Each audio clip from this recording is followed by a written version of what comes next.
Ito na nga pala tayo ng mga paninda nating lumpia at fishball. Siyempre, maglilinis at mag-iihaw na naman tayo ng mga paninda nating hito. Maganda at mapagpalang umaga sa inyong mga amiga. Tinanghali na naman nga ng gising ang amiga nyo. Kaya ang tindera nyo, ngayon pa nga lang magbabalot ng kanyang panindang lumpia. Dahil tanghali na nga akong nagising, hindi ko namalayan na naubusan pala kami ng gasol. Kaya ayan, habang nagpe-prepare ako, nagpaparingas na nga rin ako. Nasa palengke na nga yung mga magulang ko, mahirap na nga pabalikin yun kasi busy na nga rin dun sila. Tignan nyo na naman, sa sobrang lakas nga ng ulan ay bumaha na nga rin dito. Walang humpay nga mga amiga ang pag-ulan, kaya sa mga gusto mag-tour at magdagat nga mga amiga, baka March na nga lang kayo pumunta rito. Para na nga din, kalmado nga yung hampas ng alon sa dagat. Para na nga rin makaligo kayo at makapaglangoy na parang sirena. At talagang hindi nyo nga rin masusulit kapag nagdagat kayo at napakalalakas nga ng alos. Pero kung adventurous kayo ay push nyo. Dahil hindi ko nga in-expect na mauubusan nga kami ng gasol ngayon.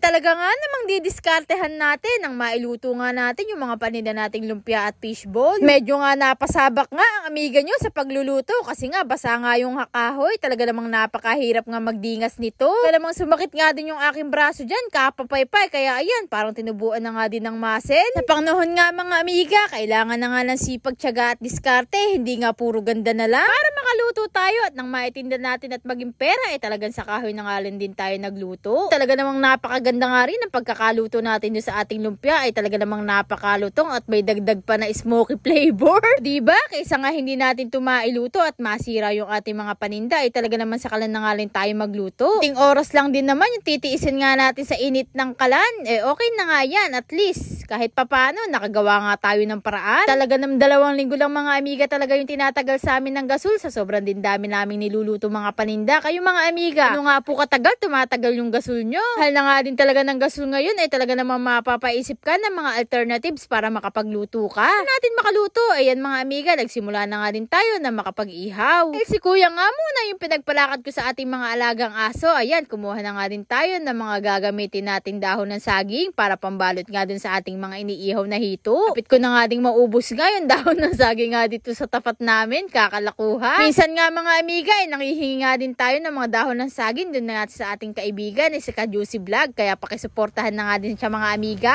Tagang hindi mo maintindihan nga yung panahon dito. Bigla nga araw, tapos bigla na namang uulan. Wala tayong magagawa dahil kalikasan nga yan. Kaya magpatuloy na nga lang tayo sa pag-iihaw. Ito nga ang amiga nyo, nag-umpisa na nga na magpaapoy. At habang hinihintay ko nga na magbaga yun, ayan, naglinis na nga din tayo ng ating mga panindang hito. Lilinis nga natin ng hito para mga alis nga yun lang sa pinagsama-sana natin yung abo, yung suka, tsaka yung asin. Nagko-comment nga dyan, yung abong ginagamit nga natin ay yung pinag-ihawan nga din natin gamit nga ng uling. At tapos nga din nating malinis yung ating mga hito pinagtutuhog ko na nga para nga mamaya talaga namang ihaw na nga lang din tayo ng ihaw. Tapos nga din nating malinisan yung ating mga hito. Sakto mga amiga, nagbabaga na nga yung ating uling. Mga amiga, nag-umpisa na nga rin tayong ikalat nga yung baga at na makapag-ihaw na nga rin tayo. Kaya share ko nga mga amiga ang teknik na ginagawa natin sa pag-iihaw nga ng hito. Para nga hindi magkadurog-durog at magkasira-sira yung laman ay talaga namang binabagsak ko siya ng 3 beses. Pwede rin naman mga amiga nakastok-kastokin o talagang hampas-hampasin nyo nga yung pinakaihawan para nga yung kanyang pagkakadikit ng balat ay maalis nga. Angan nga din mga amiga ay tama nga yung uling at talaga namang pantay. Habang nag-iihaw tayo ay mag-shoutout nga po muna tayo. Yun, shoutout po kay Michelle Riquitillo from Davao Oriental. Yun, shoutout din po kay Rebecca Pilato Handok from Benguet. Yun, shoutout din po kay Regiment Remotsa from Nosagaray, Bulacan. Also, thank you and shoutout po kay Flores Angeli Casan. Salamat po sa inyong walang sawang pagsuporta mga amiga. Kaya't hanggang dito muna ang ating video. Sa susunod muli, maraming salamat sa panonood. Bye!